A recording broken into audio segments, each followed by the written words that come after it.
Hello, friends. This is Dave Hurwitz, executive editor at ClassicsToday.com, here with 10 essential piano trios for beginners. And as with all these essentialists, I just have to have a little note of caution at the beginning for the commenters. We are limited to discussion of that which is on the list, because the whole concept is that these are the essentials for beginners, and we don't want to flood the decks, because there could be many more than that, and that's not the point.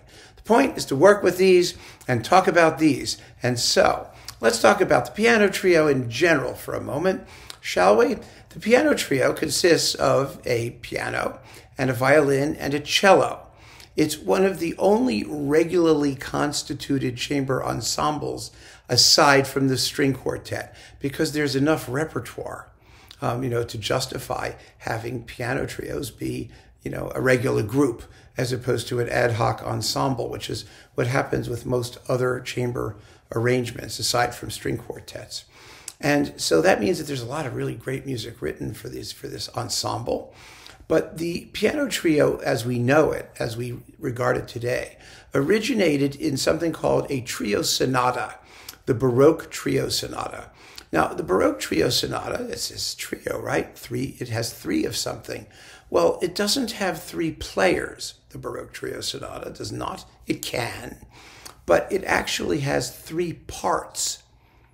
Now, one of those parts is a keyboard part, and the keyboard player has two hands. Therefore, two of the parts are in the keyboard. You have the bass line in the left hand, and you have a melody line in the right hand. That's part one. And then you have another melody instrument, which can engage in dialogue and fun and games with what's happening in the right hand or with the bass line. That could be any melody instrument, a violin, a flute, whatever happens to be around that you can do that. Usually it was a violin. Sometimes there were a couple of violins. Sometimes there were, it depends on how you do it. It really does. And it depends on how independent the various parts are. All that matters in the Baroque trio sonata is that you have three independent parts. Now, because it's the parts that matter and not the number of players, often in a Baroque trio sonata, you would have a violin doing the melody part and the right hand of the piano doing the melody part with the violin, and the left hand of the piano doing the bass line, and a cello or something in the bottom. Could be a guitar, it could be something, or not a piano, a harpsichord or an organ. I mean, it doesn't matter. Something with a keyboard and something helping to get that bass line to really stand out and be clear and have personality, because the ideal in the Baroque period was contrapuntal clarity. That is the simultaneous intertwining of these various parts. They should be independent. They should be equally audible. And so you could do trio sonatas with 4 or 5 instrumentalists. You could have a keyboard. You could have a cello on the bass line. You could have a bassoon on the bass line. You could have a guitar strumming along, filling in the harmonies, playing what they called the continuo part, the filler harmonies that were improvised in those days below the melodic parts. Or you could have only 2 people playing a trio. You could have a piano, right hand, or a harpsichord, right hand, left hand, and a flute. 2 people, 3 parts. Or you could have 1 person, if you're Bach, doing his organ trios, 2 hands and the feet. Both feet equal 1 big foot sort of thing. But 3 parts. Now that slowly evolved in the classical period into something a little bit different. The classical version of the trio, like all classical chamber music, does not have a subsidiary part that always remains subsidiary. The bass line, the continuo part in the Baroque period. In classical chamber music, every part should be necessary and every part should be clear and potentially the equal of every other part. So what happened? What happened was that extra bass part, the cello that was playing the bass line of the piano, became independent. It has its own personality, character, and musical material to exchange with the other players. The violin is still the violin, and the piano itself, both hands of it, is the third person. So each instrument becomes individualized, and a classical piano trio will only have 3 players. It can only have 3 players. It's a genuine trio, with each member of the trio making an essential and potentially equivalent contribution to the proceedings. That doesn't mean that the cello can't play the piano's bass line or the violin can't play. There can be every possible combination, but there's also every possible degree of independence among the parts, among the participants. And so that's a little bit different from the piano trio, and that process happened gradually. And that's where our list begins. And it begins with a piece that really does sort of show you what's going on. It's Haydn's Piano Trio number 28 in E major, sometimes called Trio number 44, because the actual number of Haydn piano trios was different. They found more of them later and renumbered them all and all that. So the point to keep in mind is E major 28 or 44, however you want to do it. This is an extraordinary piece of music, really an extraordinary piece of music, particularly for the central movement, which is a passacaglia in Baroque terms. A passacaglia is a series of variations over a repeated bass line. And in this case, it doesn't repeat that many times. It's basically like 3 or 4 times. It's a bass line, and stuff happens on top. But this particular version is quite fascinating because it begins with the strings and the piano, all the players in unison. Then the piano goes off all by itself for quite a while, while the cello and the violin, that is, the cello, remain united as a pair. So you've got the piano opposing the strings, and they gradually begin to assume a little bit more independence as the movement goes on.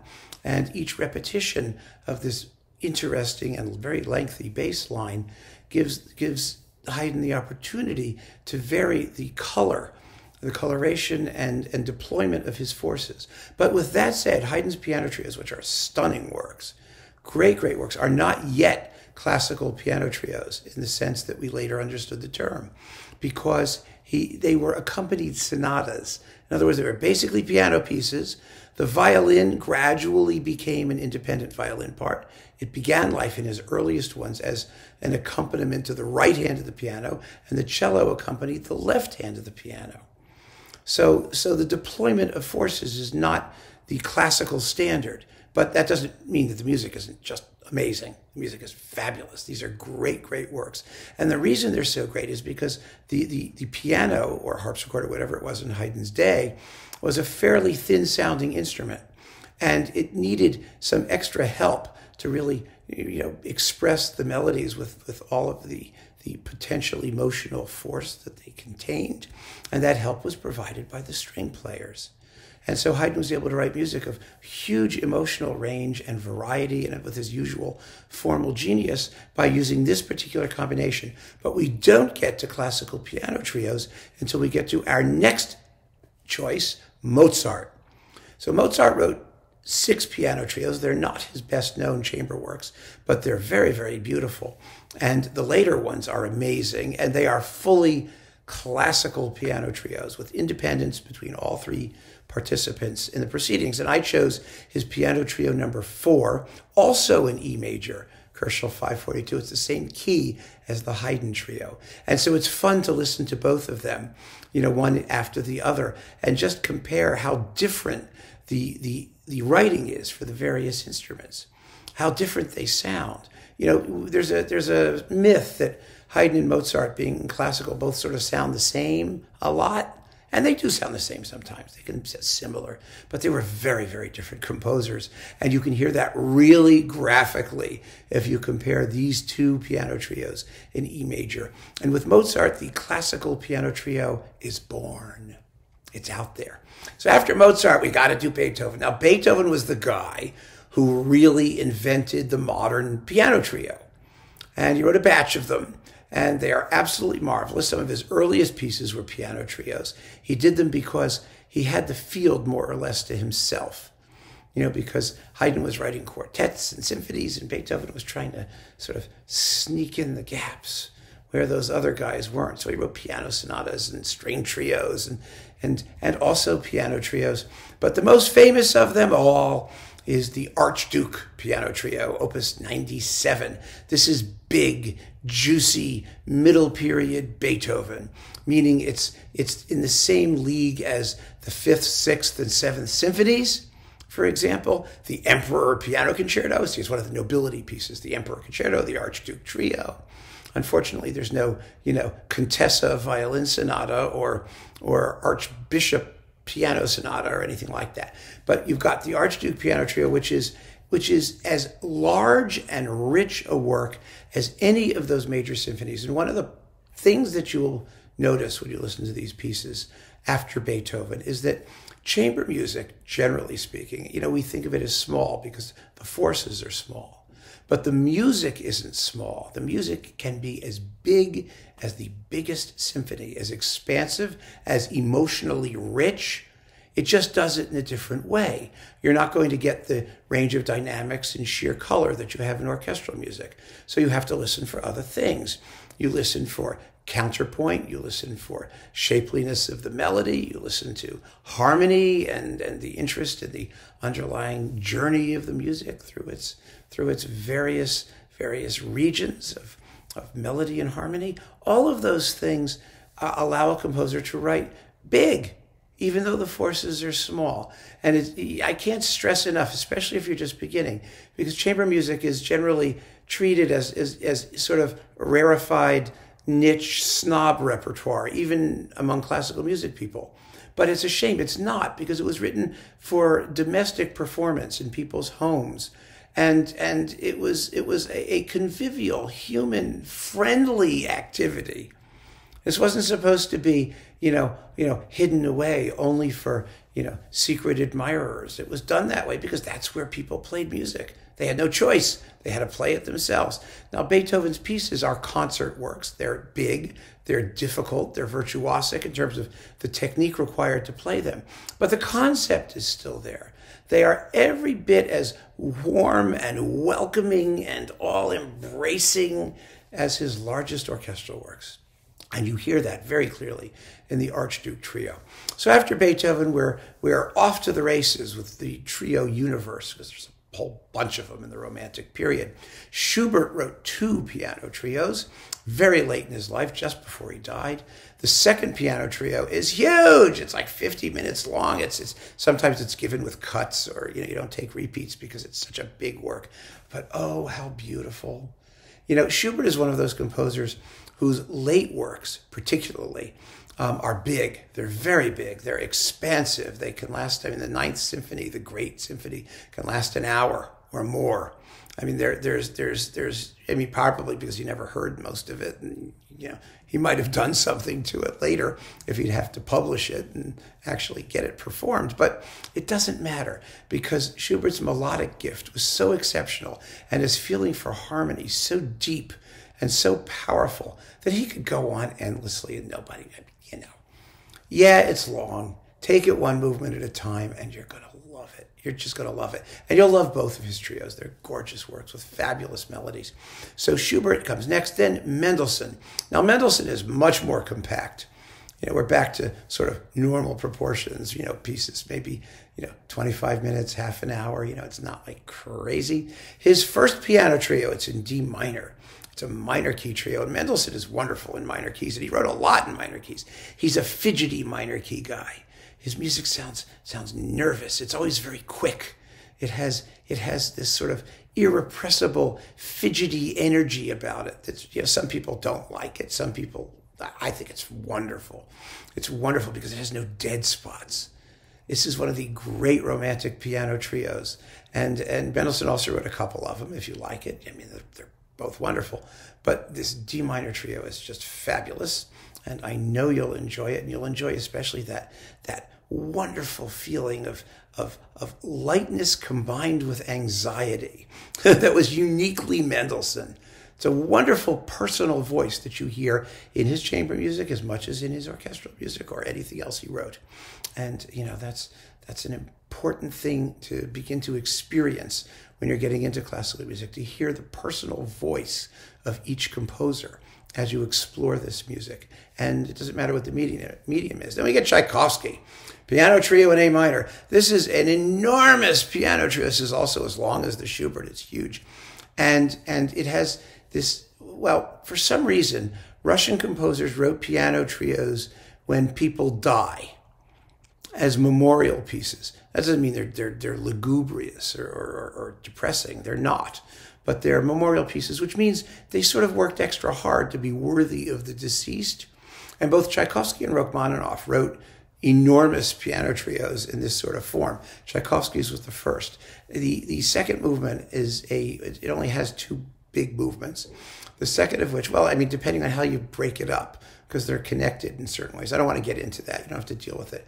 All I need to tell you is that the second bit of it is an enormous theme and variations, full of wonderful, wonderful invention on a terrific melody that Tchaikovsky treats with endless imaginative verve. It's a great piece, but again, a big piece, a long listen. It's wonderful to think just how expansive these things are. I mean, this piano trio is probably longer or as long as any of Tchaikovsky's symphonies, the big ones, numbers 5 and 6, for example. It's an extraordinary thing. And it's worth pointing out that sometimes composers use the chamber music medium to write even bigger works than they would in an orchestral context, because they know that people are sitting around at home, relaxed, and open to a big musical experience, an expansive musical experience. And the Tchaikovsky trio is the expansive musical trio experience par excellence. So that's absolutely glorious. Then we have the Brahms trios. There are 3 of them, and the third in C minor is his most compact trio. It's short, it's punchy, it's exciting, it's full of fire. C minor is the key of Beethoven's 5th Symphony. And you can almost feel the same level of consistent energy. The emotional trajectory of the piece is quite different than the Beethoven, but the power is there. That's the point. The power, the tension, the closely worked thematic ideas that come at you like a left and a right and a hook it's tremendous. Very exciting work and a wonderful piece to play if anybody thinks that either Brahms is kind of staid and stuffy or that chamber music isn't exciting, because this piece is thrilling all the way through. It really is incredibly exciting. So then we have Dvořák, who wrote 4 piano trios. And the most famous ones are the last 2, numbers 3 and 4. Number 3 in F minor, which is, in my personal, humble and always correct opinion, the greatest piano trio written in the second half of the 19th century. It's just gorgeous. Oh my God, it's full of passionate intensity. But number 4 is an extraordinary trio. It's called the Dumky trio because it consists of 6 Dumky. Dumky is the plural of Dumka.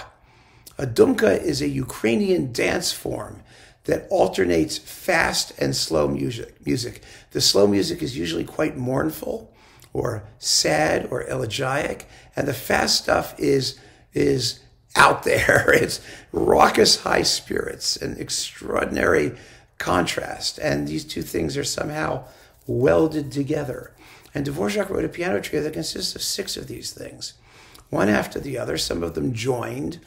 And what an amazing work it is. It sounds like no other music by any other composer. It's like everything Dvořák wrote, full of the most amazing tunes you've ever heard in your life. And it's colorful. If you think that chamber music is somehow limited because it doesn't have the full resources of the orchestra, listen to the Dumky trio. My goodness, it's just delightful. It's captivating. It's constant interplay and imaginative use of the seemingly limitless timbres of these 3 instruments, alone and in combination. It's an amazing, amazing work. And it's Dvořák's most popular trio for that reason. Next, Ravel. Ravel did not write a lot of chamber music. because he was such a master at piano writing and orchestral music. That was his focus, and to a lesser extent, vocal music, opera, and things like that. But his piano trio, his mature piano trio in A minor, is another unbelievable masterpiece, fabulous and enjoyable and fun to listen to. And like the Dvořák, it's scored. You know, it's written with an incredible ear for every coloristic possibility of the ensemble. And I think that, you know, you'll love it. I mean, you'll really enjoy hearing it. It's a fascinating piece. And finally, last but certainly not least, Shostakovich's second piano trio, which is also on our list of most emotionally harrowing pieces of music of the universe or something like that. This is a piece that shows that chamber music can be as horripilating and gut-wrenching and intense as the loudest, noisiest orchestral piece of a Sturm und Drang hysteria. It's an incredible piece. It has a motto theme right at the opening, announced by the cello playing in harmonics. Well, harmonics are very, very high pitches that you get by touching the strings at the musical nodes. It's a whole like acoustic thing, but the bottom line is you'll never know it's a cello playing this sound. It's this high, desolate, thin, beautiful melody. Da da da da ya pa dum da da da da da da da da ya da da da da da da, and the instruments come in one after the other. It's so sad. Oh my God, it's sad. Then there's a zippy scherzo movement, and then a passacaglia, like the Haydn. Remember we talked about passacaglia, where you have this bass line that repeats over and over again, with melodies on top of it. Very meditative, also quite dark. And then comes the finale. It's based on Shostakovich's version of Jewish dance music. Da da da da dum dum ba da da da da da da da dum da da dum bum ba da dum ba ba ba. It's one of the most amazing things you've ever heard, because the melodic material is as simple as can be, but it works up to the most tragic, sobbing, crying, wailing climax that you've ever heard in your life, at the top of which the theme from the very beginning of the trio comes back in the muted violin, and the piece slowly sinks into darkness and then slinks away with that wonderful little Jewish tune, do do do do do, bum bum bum bum, to a quiet, peaceful ending. What an amazing piece of music that is. Even if you don't like chamber music, even if you don't like Shostakovich, even if you don't like music, you're going to love this trio. You just have to sit down and let it seep into you. It's an amazing, amazing friend. I actually have a story about this trio that I think is kind of cool. I had a friend who got into some trouble with the law. And, you know, like all of my friends, you know, they came here and I played the music, and he didn't know anything about classical music. But I played this trio and it blew his mind. And so when he was in jail, he would play this trio to all of his friends in cell block 19 or whatever it was. And it apparently made quite the impression, really quite the impression. And it will, because its expressive power is so direct and so unfailingly accurate. That's what it is. So there you have it, my friends. 10 remarkable piano trios that will get you set up if you're a beginner listening to classical music or chamber music or piano trios, or even if you know the stuff well. They're great works, just great works, and I hope you enjoy them as much as I do. So keep on listening, friends. Thanks so much for joining me. Take care.